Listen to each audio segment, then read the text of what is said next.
We're back, and there you see the Central Institute for Higher Tibetan Studies. Sadly for His Holiness and for those in Tibet who don't agree with the Chinese takeover, of course, they would rather this be in their own country, but it is in neighboring India. In fact, Sarnath, India, the Dalai Lama is in that institute as we talk with him now as this new millennium. Although in your religion, I guess it's 1437, I guess, is the year.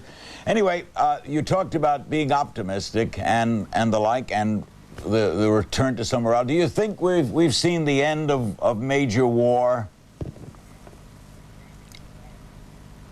I think now modern time, I think the world becomes smaller and smaller.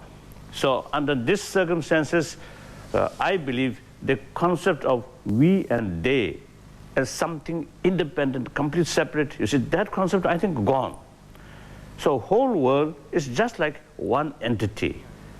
Therefore, the concept of war, I think, outdated.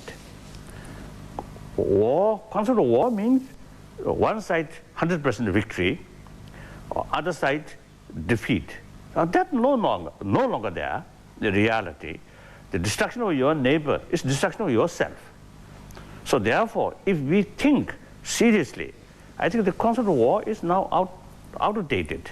So therefore, I usually sharing my view to my friends that the 20th century, whether we like it or not, it become like century of bloodshed, century of violence. Now we learned many things. Therefore, we should looking forward the next century as a century of dialogue, because you see the problems, contradictions always there, but then in order to solve the problem, using violence, using force is counterproductive. Therefore, only practical, according to reality, through dialogue, they understand or respect others' view and try to find mutually agreeable solution. That's the only way. So therefore, I'm optimistic. Now, future, I don't. Of course, there's some small scale, you see, violence here and there, that unavoidable. But I think large scale, I think we can avoid. Thank you very much for sharing this time with us, and whatever year it is in your faith or whatever, Happy New Year to you, and long life. Thank you. His Holiness the Dalai Lama from Sarnath, India, from the Central Institute for Higher Tibetan Studies. Let's go now to London, where our own Christiane Amanpour is standing by. She has covered this scene tonight. You've covered a lot of events. Where does this one rank in areas of spectacular, Christiane? Well, I think really spectacular. You know, the British claim that there is no millennium started officially until it happens here, because this is Greenwich Mean Time, the 0 hour to which all the rest of the world pegs its time. So when midnight struck here, the British promised the biggest and the best firework display, the biggest and the best party, and people were not let down. There was an enormous fireworks display, and inside the dome where I am now, there was a lot of acrobatics, singing. The Queen was there. She opened the dome, the Millennium Dome, which has been built over the last few years. It's the largest roof structure in the world. There you see the Queen, who's about to try to hold hands with Tony Blair and her husband Prince Philip as they're singing Auld Lang Syne. She opened the Millennium Dome officially, and by the way, in a few hours' time on New Year's Day, which it already is, it actually opens to the public. These are invited guests there.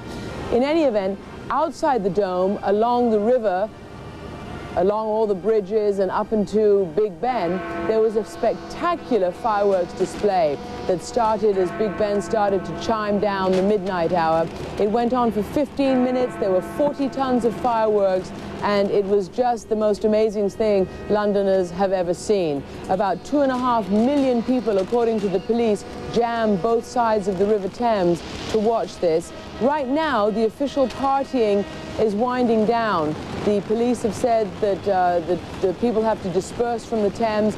They were having, you know, street parties there, and now they're moving off to either go home or to go on to nightclubs. But the official street parties and here at the Dome have ended, but the feeling is still in the air, Larry. And Christian, Greenwich, I remember driving from London. Greenwich is like a suburb of London, isn't it? It's very close. Yeah, it is. I mean, it's Greater London, if you like. As you know, it was chosen more than a century ago to be standardized time, mostly because at that time, time was dictated by commerce. Commerce was mostly by ship, and 70% of the world's shipping traffic originated here in London. So it's stuck since then. And one other thing, Christian, no glitches, no problems in the area of worry, Y2K and the like? No, the British were going to great lengths to tell people that there wouldn't be any glitches. There was, in the last few days, one glitch that we heard about in terms of credit cards were not recognized as people tried to swipe them, a certain number of credit cards. But so far, no glitches, and the government is certainly hoping that there will be no glitches at all, because even if it doesn't manifest itself straight at midnight, they're hoping it doesn't in the days to come. Thank you, Christian Amanpour, on the scene in Greenwich, the suburb of London. And as we go to break, we'll show you scenes of fireworks a couple hours back in London, England. And then we'll meet the 7th most admired man in this century, according to a poll by Gallup, Reverend Billy Graham. Back after this.